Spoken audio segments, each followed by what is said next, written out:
So generally a lot of landlords and a lot of agents would use like a standard template of a lease, and the in practical terms or in legal terms, the tenant would pay a deposit, which is normally equivalent to 1 month's rent. That's paid up front, and that's protected in a government scheme. So it's kept away from the landlord, kept away from the tenant, and it's shielded.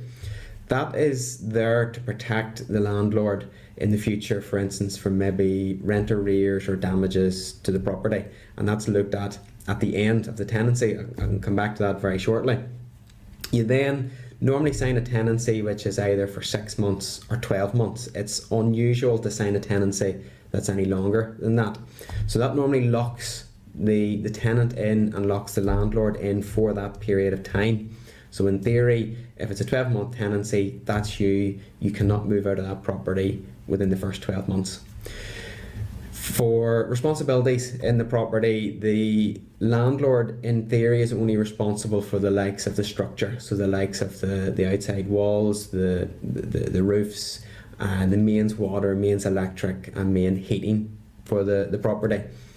In theory, it should be, like if a door handle breaks, or those wee small things, or cupboard door breaks, strictly speaking that should be a tenant is responsible for that, although we just have become accustomed whereby tenants then pass that on and expect the landlords to do that.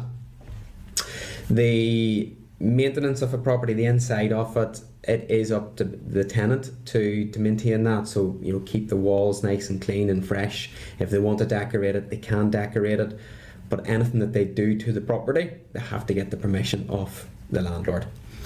If they do something that doesn't get permission from the landlord, then that deposit that I talked about earlier is at risk.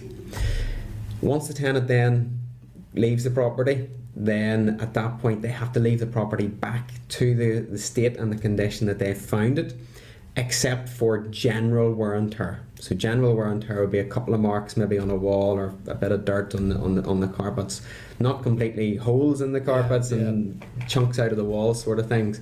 If you don't leave the property back in that similar condition, then that deposit is at risk of being forfeited, either part of it or all of it.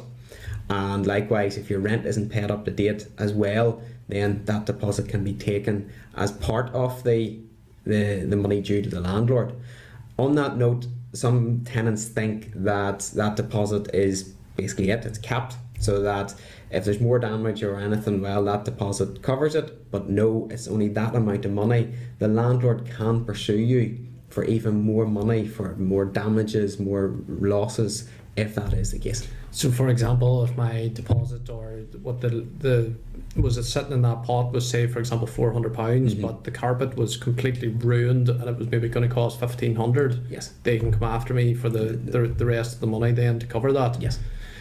And because I suppose when you hear a lot of chat about landlords and they're taking deposit monies because of small amounts of damage and stuff like this here, like, is there protection in there from a tenant's perspective? What can a tenant do to kind of make sure that the property stays up to the standard so that they know they can get that deposit back at the end of that lease agreement?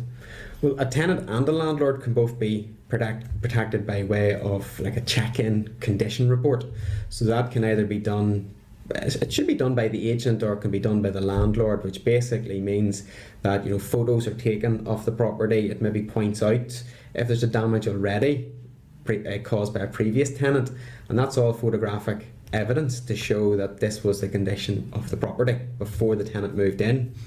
You do the exact same sort of a report once the tenant moves out, and there's your two comparisons. Yeah. And then you've got a third party arbitration company, so the deposit scheme company that holds the money, they're the folks who then actually decide. So for instance, once the tenant moves out, you can either negotiate between the landlord and tenant directly to say, right, well, this is how much you're getting, is that agreed?